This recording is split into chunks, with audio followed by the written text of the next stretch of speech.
ലൈലത്തുൽ ഖദറിൽ വിശ്വസിക്കുക, അതുമായി ബന്ധപ്പെട്ട പോരിശകളിൽ വിശ്വസിക്കുക, അതുമായി ബന്ധപ്പെട്ട് റസൂലുള്ള പഠിപ്പിച്ച കാര്യങ്ങളൊക്കെ അംഗീകരിച്ചുകൊണ്ട് ഒരാൾ ആ രാത്രിയെ ഏതെങ്കിലും നിലക്ക് ഉപയോഗപ്പെടുത്തിയാൽ തന്നെ ഇൻഷാ അള്ളാഹ് ആ വ്യക്തിക്ക് ലൈലത്തുൽ ഖദറിന്റെ ഓഹരി ലഭിക്കുന്നതാണ്.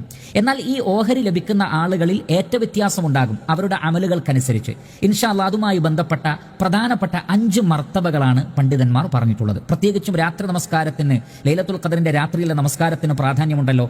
ഉലമാക്കൾ പറഞ്ഞു രാത്രി എങ്ങനെയാണ് നാം ജീവിപ്പിക്കേണ്ടത്. അതിന് 5 മർത്തബകളുണ്ട്. ഞാനത് ഓരോന്നായി പറയാം.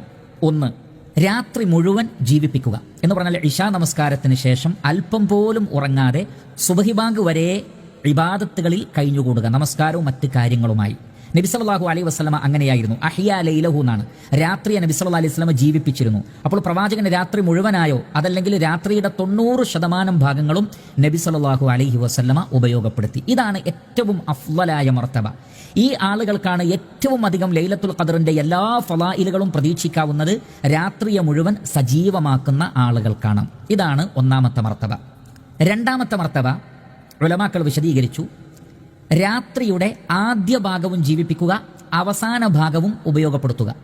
അതിനിടയിലുള്ള സമയം അയാൾ ഉറങ്ങിയാലും കുഴപ്പമില്ല. ഇത് 2ാമത്തെ മർത്തബയാണ്. എന്ന് പറഞ്ഞാൽ ഇശാ നമസ്കാരം കഴിഞ്ഞ ഉടനെ നമസ്കരിക്കുക, ഖുർആൻ ഓതുക, മറ്റ് കാര്യങ്ങളൊക്കെ ചെയ്യുക, പിന്നീട് കിടന്നുറങ്ങുക, പിന്നീട് വീണ്ടും സുബഹിയുടെ മുമ്പായി എഴുന്നേറ്റ് വീണ്ടും അല്പം നമസ്കരിക്കുക, ഖുർആൻ ഓതുക, ദുആ ചെയ്യുക. ഇങ്ങനെ രാത്രിയുടെ 2 അറ്റങ്ങളെ ജീവിപ്പിക്കുന്ന ആളുകൾ, ഇത് 2ാമത്തെ മർത്തബയാണ്. തീർച്ചയായും അവർക്കും ലൈലത്തുൽ ഖദറിന്റെ ഓഹരി ലഭിക്കുന്നതാണ്. 3ാമത്തത് രാത്രിയുടെ അവസാന യാമം സജീവമാക്കുക എന്ന് പറഞ്ഞാൽ ഇശാ നമസ്കാരം കഴിഞ്ഞ ഉടനെ അവർ കിടന്നുറങ്ങി. എന്നാൽ അവസാന യാമത്തിൽ എഴുന്നേറ്റ് സുഹൂറിന്റെ സമയത്ത്, അത്താഴത്തിന്റെ സമയത്ത് എഴുന്നേറ്റ് നമസ്കരിക്കുകയും പ്രാർത്ഥിക്കുകയും ഖുർആൻ ഓതുകയും മറ്റു അദ്കാറുകൾ ചൊല്ലിക്കൊണ്ട് രാത്രിയുടെ അവസാനത്തെ ജീവിപ്പിക്കുക. ഇതാണ് 3ാമത്തെ മർത്തബ. 4ാമത്തത് രാത്രിയുടെ തുടക്കത്തെ സജീവമാക്കിയിട്ട് പിന്നെ കിടന്നുറങ്ങുക എന്ന് പറഞ്ഞാൽ ചില ആളുകൾക്ക് അങ്ങനെയാണ്, എഴുന്നേൽക്കാൻ ബുദ്ധിമുട്ടുണ്ട് എന്ന് തോന്നുന്ന ആളുകൾ ഇശാ നമസ്കാരം കഴിഞ്ഞ ഉടനെ തന്നെ ഖിയാമുൽ ലൈൽ നമസ്കരിക്കുകയും പ്രാർത്ഥിക്കുകയും ഖുർആൻ ഓതുകയും എല്ലാം ചെയ്തതിന് ശേഷം അവർക്ക് കിടന്നുറങ്ങാം. അവർക്കും ലൈലത്തുൽ ഖദറിന്റെ ഓഹരി പ്രതീക്ഷിക്കാവുന്നതാണ്. 5ാമത്തത് ഉലമാക്കൾ പറഞ്ഞു, ഇമാം ഷാഫി റഹ്മത്തുള്ളാഹി അലൈഹി പോലെയുള്ള പ്രഗത്ഭരായ ചില പണ്ഡിതന്മാർ പറഞ്ഞു, ഇതിനെല്ലാം സാധിക്കാതെ പോകുന്ന ചില ആളുകളുണ്ട്. ഒന്നുകിൽ യാത്ര കൊണ്ട്, അതല്ലെങ്കിൽ മറ്റു പ്രയാസങ്ങൾ കൊണ്ട്, ബുദ്ധിമുട്ടുകൾ കൊണ്ട്, മറ്റു ശുഗലുകൾ കൊണ്ട്, ഇങ്ങനെ പല നിലക്കും ഇതിന് സാധിക്കാതെ പോകുന്ന ആളുകൾക്കും ഒരു നിലക്കും ലൈലത്തുൽ ഖദർ ലഭിക്കില്ല എന്നുണ്ടോ? ഇല്ല. മറിച്ച് അവർ പറഞ്ഞു ഇശാ നമസ്കാരം ജമാഅത്തായി നിർവഹിക്കുകയും അതേപോലെ തന്നെ സുബഹി നമസ്കാരവും ജമാഅത്തായി നിർവഹിച്ചാൽ അവർക്കും ലൈലത്തുൽ ഖദറിന്റെ ഒരംശം, ഒരു ചെറിയ ഓഹരി അവർക്കും പ്രതീക്ഷിക്കാവുന്നതാണ്. എന്ന് പറഞ്ഞാൽ ഇശാ നമസ്കാരവും സുബഹി നമസ്കാരവും ജമാഅത്തായി നിർവഹിച്ചാൽ. പ്രത്യേകിച്ചും അവർ അതിന് തെളിവായി ഉദ്ധരിക്കുന്നത് നബി സല്ലല്ലാഹു അലൈഹി വസല്ലം പറഞ്ഞു, മൻ സല്ലൽ ഇശാ ഫീ ജമാഅത്തിൻ ഫകഅന്നമാ ഖാമ നിസ്ഫൽ ലൈൽ വമൻ സല്ല സുബ്ഹ ഫീ ജമാഅത്തിൻ ഫകഅന്നമാ ഖാമ ലൈല കുല്ലഹു. ഇമാം മുസ്ലിം റഹ്മത്തുള്ളാഹി അലൈഹി ഉസ്മാൻ ഇബ്നു അഫ്ഫാൻ റളിയല്ലാഹു അൻഹുവിൽ നിന്ന് ഉദ്ധരിക്കുന്ന ഹദീസാണ്.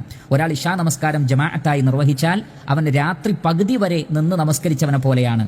സുബഹി നമസ്കാരം ജമാഅത്തായി നിർവഹിച്ചാലോ ഇത് രണ്ടും കൂടി ഒത്തുവന്നാൽ രാത്രി മുഴുവൻ നമസ്കരിച്ചവനെ പോലെയാണ്. അതുകൊണ്ട് തന്നെ ഈ 2 നമസ്കാരങ്ങളും ജമാഅത്തായി നിർവഹിക്കുന്ന ആളുകൾക്ക് പോലും ലൈലത്തുൽ ഖദറിന്റെ ഒരംശം അവർക്ക് പ്രതീക്ഷിക്കാവുന്നതാണ്.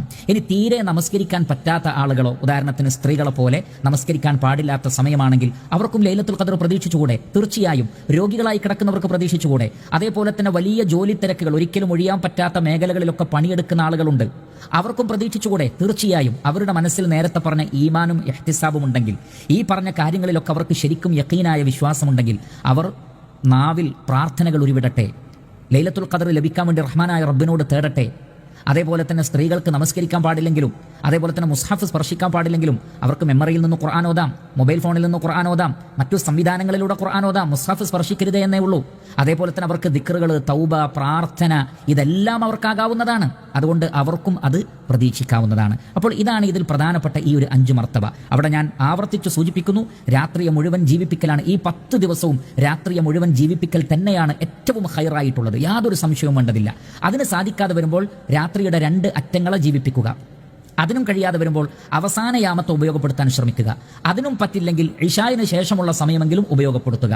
ഇതിനും കഴിയാത്തവർ ഇശാവും സുബയുമെങ്കിലും ജമാഅത്തായി അത് നിർവഹിക്കാൻ ശ്രമിക്കുക. അതേപോലെ തന്നെ നമസ്കാരവും പറ്റാത്ത ആളുകളുണ്ടെങ്കിൽ അവർ ഖുർആനിന്റെ പാരായണത്തിലും ദിക്റുകളിലും ദുആകളിലും മറ്റു സൽക്കർമ്മങ്ങളിലും മുഴുകി ആ രാത്രി അല്പമെങ്കിലും ഉപയോഗപ്പെടുത്തിയാൽ ഇൻഷാ അള്ളാഹ് അവരുടെ ഈമാനും ഇഹ്തിസാബും ശരിയാണെങ്കിൽ ലൈലത്തുൽ ഖദറിന്റെ ഒരു ഓഹരി അവർക്ക് ലഭിക്കുന്നതാണ്. പക്ഷേ നാം എത്ര കൂടുതൽ അമലുകൾ ചെയ്യുന്നുവോ അത്രയും കൂടുതൽ നമുക്ക് അതിന്റെ ഖൈറാത്തുകൾ പ്രതീക്ഷിക്കാം. പരീക്ഷിക്കാം. അതുകൊണ്ട് ഇതൊരിക്കലും അമലുകളെ നിരുത്സാഹപ്പെടുത്താനല്ല, എന്നാൽ പ്രയാസപ്പെടുന്ന ആളുകൾക്ക് ആശ്വാസം നൽകുവാൻ വേണ്ടി പണ്ഡിതന്മാർ വിശദീകരിച്ചത് പറഞ്ഞു എന്ന് മാത്രം. കാര്യങ്ങളെ വ്യവച്ഛേദിച്ച് മനസ്സിലാക്കുവാനുള്ള തൗഫീഖ് അല്ലാഹു സുബ്ഹാനഹു വ തആല നമുക്ക് പ്രദാനം ചെയ്യട്ടെ.